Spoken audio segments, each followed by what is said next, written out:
ராமநாதபுரம் தொகுதியில் பிரதமருக்கு பதிலாக அவரால் களமிறக்கப்பட்டவர் ஓபிஎஸ் என அண்ணாமலை பேசியது குறித்து மக்கள் என்ன நினைக்கிறார்கள் பார்ப்போம்.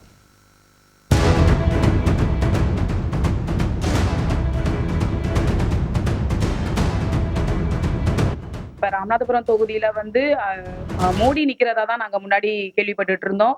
அது ரொம்பவே எங்களுக்கு சந்தோஷமா தான் இருந்துச்சு. சரி, பிரதமரே நம்ம ஏரியால நிக்கிறாங்க அப்படின்றத. ஆனா இப்ப மோடிஜிக்கு பதிலா ஓபிஎஸ் நிறுத்தியிருக்காங்க.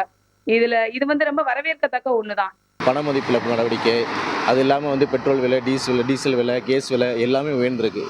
விலைவாசி எல்லாமே உயர்ந்திருக்கு. மக்கள் பெரும் அதிருப்தி இருக்காங்க பாஜக மேலே. ஓபிஎஸ் அவங்க பயன்படுத்திக்கிட்டாங்க. கண்டிப்பாக ஓபிஎஸ் டெபாசிட்ல இருப்பாரு.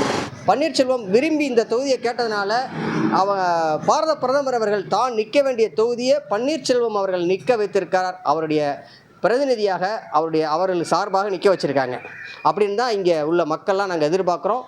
பாரத பிரதமருக்கு எந்த அளவுக்கு அன்போடு வரவேற்போமோ அதே மாதிரி பன்னீர்செல்வம் அவர்களையும் நாங்கள் வரவேற்போம். இருக்கிற 10 ஆண்டு ஆட்சி இதில் மத்திய அரசு ராமநாதபுரம் மாவட்டத்துக்கு என்ன திட்டம் பண்ணியிருக்கு? தமிழ்நாட்டுக்கே ஒன்றும் பண்ணலை. ஓபிஎஸ் அவர்கள் படுதோல்வியை சந்திப்பார். அதில் எந்த மாற்று கருத்தும் கிடையாது. பிரதமர் நரேந்திர மோடி அவர்கள் போட்டியிடக்கூடிய தொகுதியாக இருந்த ராமநாதபுரத்தில் இன்னைக்கு அவர்களுடைய வேண்டுகோளுக்கு இணங்க இன்னைக்கு ஓபிஎஸ் அவர்கள், முன்னாள் முதலமைச்சர் ஓபிஎஸ் அவர்கள் போட்டியிடுறதா இன்னைக்கு பேசியிருக்காரு.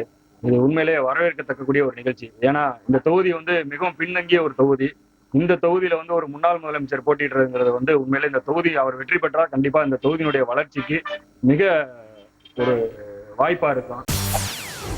செய்திகளை உடனுக்குடன் தெரிந்து கொள்ள உடனே சப்ஸ்கிரைப் பண்ணுங்க.